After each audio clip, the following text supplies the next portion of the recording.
Good morning, I hope you're having a lovely Thursday so far. Our story this morning is a nature story today. So we've moved on from the winter stories and we're now doing a nature story. This one's called The Little Fawn.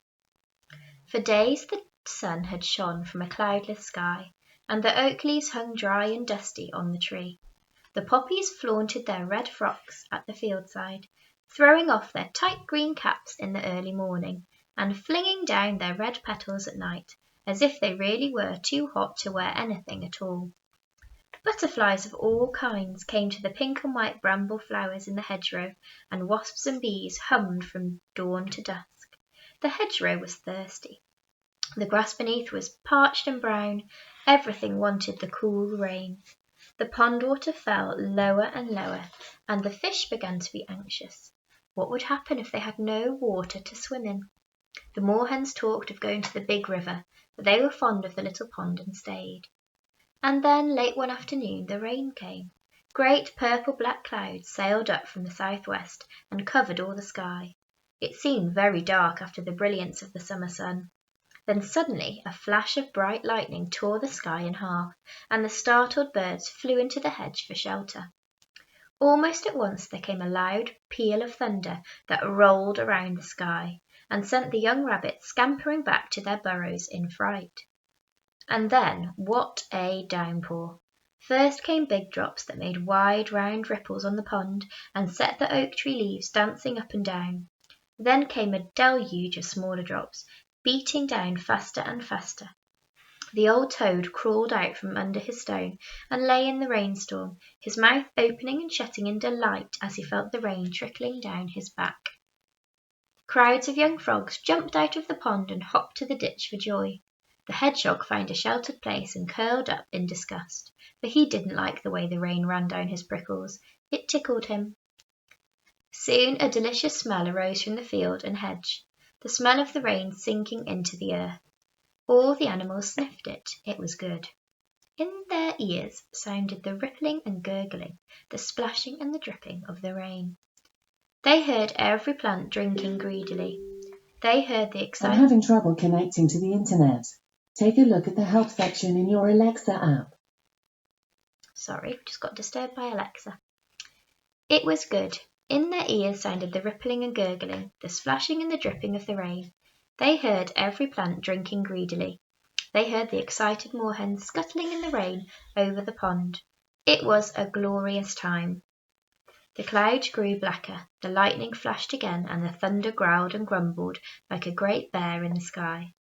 And just as the storm was at its height, there came the sound of tiny galloping hooves.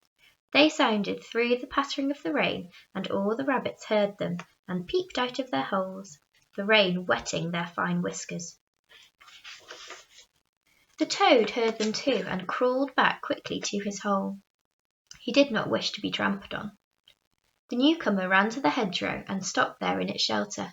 It was a small fawn, a baby deer, only a few weeks old.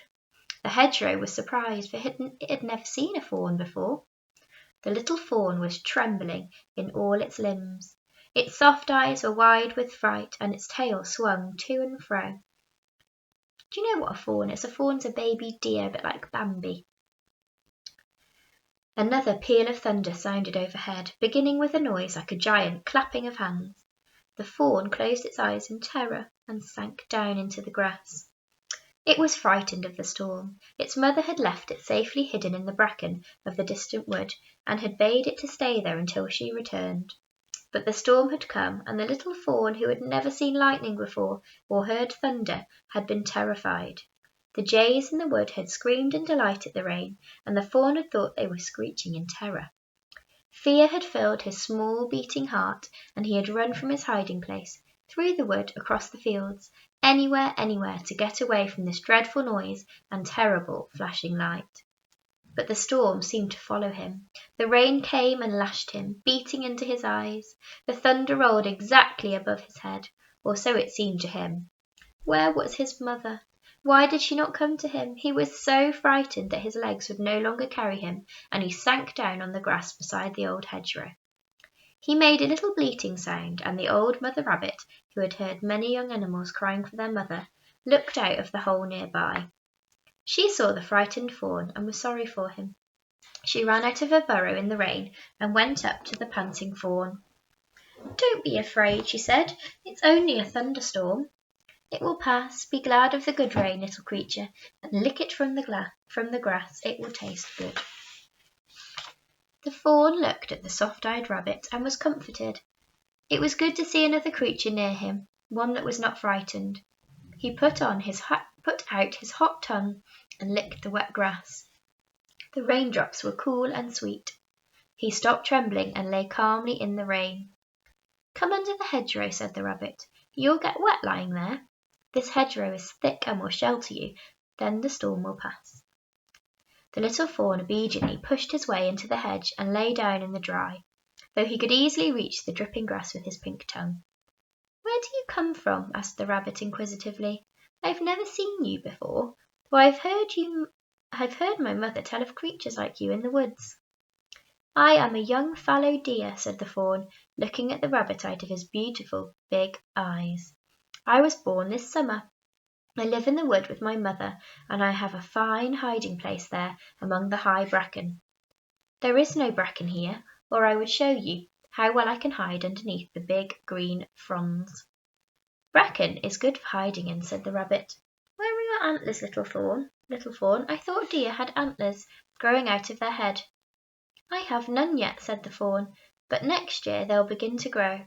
They will look like 2 horns at first, but in the second year they will grow more like antlers, and every year they'll grow bigger and bigger, until I am full grown and show great antlers, such as I've seen on my father's head."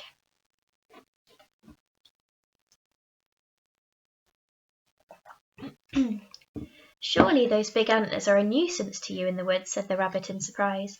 "Don't they catch in the tree branches as you run?" "No," said the fawn. "We throw our heads backwards as we run, and then our antlers lie along our sides and do not catch in anything. Also, they protect our bodies from any scratches or bruises we might get as we run through the trees and bushes." "My mother has no antlers, but she has told me I shall grow some soon." Do you wear them all year round?" asked the rabbit. "Oh no," said the fawn. "They drop off in the springtime and then grow again in a few weeks. On my head I have 2 little bumps, and it is from these I shall grow my antlers each year. My father has wonderful antlers, very large and spreading, and they show what a great age he is. But he will drop his antlers next springtime, and then will have to grow again from the knobs on his forehead. That is what my mother told me." "How strange," said the rabbit in astonishment, looking at the dappled fawn as he lay under the hedge. "What do you eat, little creature?" "Oh, I eat grass and toadstools and the shoots of young trees," said the fawn, beginning to feel hungry. "And often we eat the bark of trees. I should like something to eat now." "There are some turnips in the field on the other side of the hedge," said the rabbit.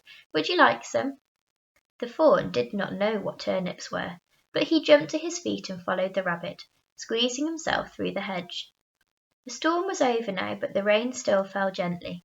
The thunder was muttering away over the hills, but there was no longer any lightning.